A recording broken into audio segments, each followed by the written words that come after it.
गरन के पन्नामा नाम हम दर्शाबुन। का होथे इश्क मोहब्बत, का होथे इश्क मोहब्बत दुनिया ला बताबुन।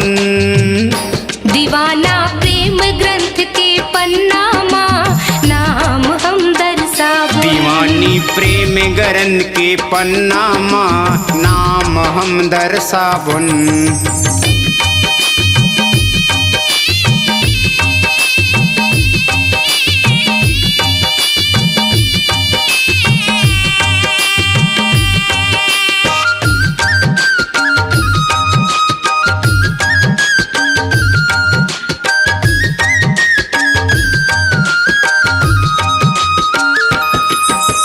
चांद के माया चांदनी बर अवताल के माया रागनी बर। जोगन बन के मैं बैठे हाँ चेतन घृत लहरे तोर बर।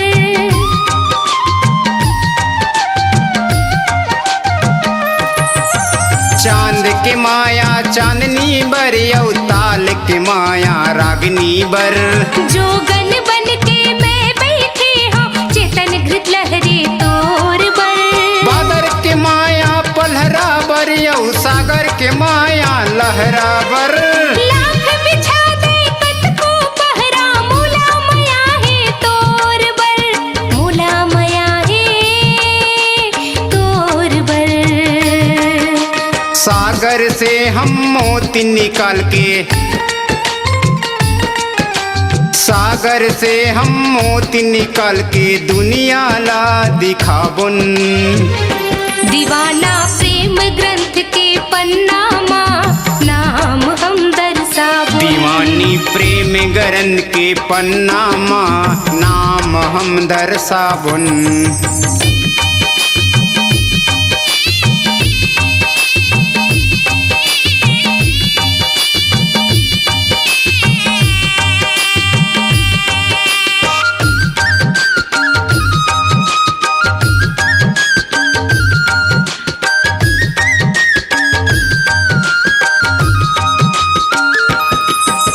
नरवक माया नंदिया बर यौ बंधियक माया तरिया बर। भावर परा के मूला ले जा जेव रहिन के मयम रपुनिहा बर।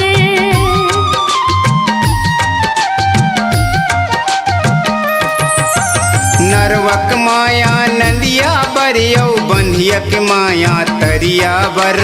भावर परा के मूला ले जा जेव रहिन के मयम रपुनिहा बर। चंदक माया आकाश बर यौ मैं हाँ तोर तलाश बर। दुनिया बनाने वाला विधाता मूला बनाए तोर बर।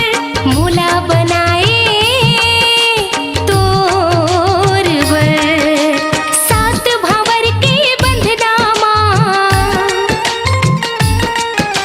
सात भावर के बंधनामा बंध के हम दिखाबुन।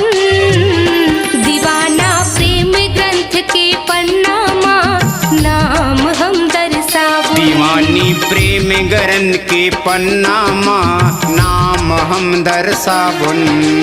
का होथे ये इश्क मोहब्बत, का होथे ये इश्क मोहब्बत दुनिया ला हम बताबुन। दीवानी प्रेम गरन के पन्नामा नाम हम दर्शाबुन। दीवाना प्रेम ग्रंथ के पन्नामा नाम हम दर्शाबुन। दीवानी प्रेम गरन के पन्नामा नाम हम दर्शाबुन। दीवाना प्रेम ग्रंथ के पन्नामा नाम हम दर्शाबुन। अपनी आवाज को दीजिए एक नया मुकाम। डिजिटल रिकॉर्डिंग की दुनिया का जाना पहचाना नाम स्वरांजलि, जहां गूंजती हैं ध्वनियां अपनी माटी की सौंधी सुगंध के साथ। छत्तीसगढ़ी संगीत के विविध रंग जो पहुंचाते हैं पूरे प्रदेश में डिजिटल रिकॉर्डिंग के संग। स्वरांजलि स्टूडियो, नेमी चंद गली नंबर 2, गंजपारा, रायपुर।